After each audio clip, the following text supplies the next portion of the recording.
and a sharp scythe. He sighed. "The manor needs far more than that," he admitted aloud. "The walls need replastering, and the floors need to be repaired. At least the roof doesn't leak." Needing to vent his growing frustration, he donned the black greatcoat he tossed across the back of a chair. Striding to the glass doors leading to the terrace, he opened them and stepped into December's chill. Ignoring the cold, he breathed deeply.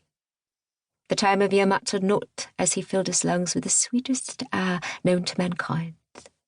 The air surrounding his ancestral home, Chatsworth Manor. "Colder than I thought," he rumbled. Taking his time, he walked down the stone steps, leading to his mother's rose garden, where her favourite flowers slept until spring. He frowned, knowing he'd be hard-pressed to find them among the weeds. All but a handful of servants had left. One more blow he'd been unable to accept, but not the worst of it. His father's overwhelming need for a prodigious amount of coin at the ready, to squander on shipments of goods and the turn of a card, had reduced their home to its present state, on the verge of falling into wreck and ruin. He swore at the realization that he needed his father there in order to vent his spleen and demand to know what in the bloody hell the earl had been thinking. He curled his hands into fists, ready to strike out at anyone, anything, to ease the burning frustration in his gut.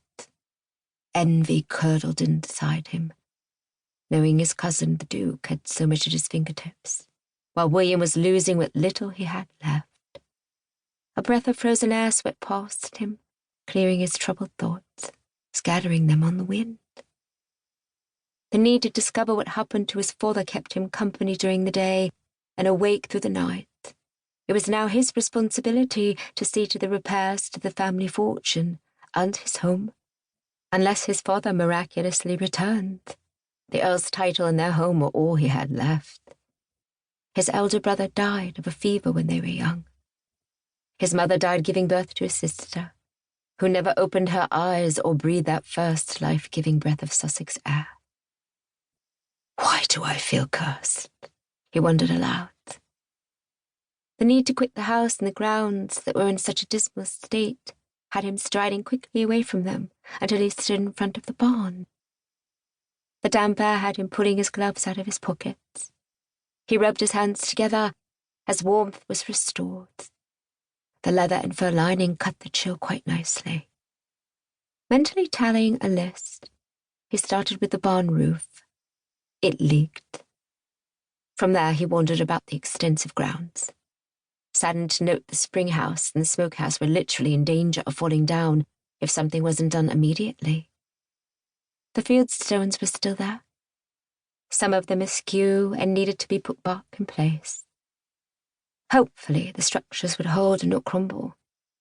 The once grand stables were empty, save for one stall which currently housed his only possession of worth, Maximus, a beautiful black thoroughbred stallion.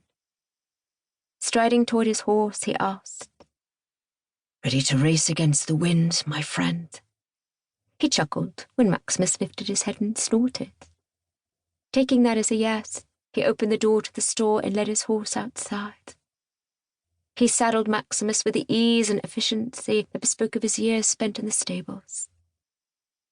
His father used to... No, he thought.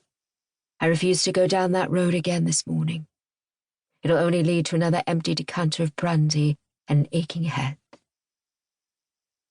The pair flew across stone fences, galloped through an open meadow, until they eventually slowed to a trot alongside the brook that ran in and around his family's home. William felt better and sensed his horse did too. We both needed that all-out run, didn't we? Maximus whinnied and William smiled. He dismounted and walked his horse over to the stream, letting him drink from the clear, cold water. The sound of water rushing over rocks and around the twists and turns of the brook was almost musical. He wondered if there were water sprites watching over Max and him. He searched his memory of his mother's stories. Did they only protect the streams in the warm weather?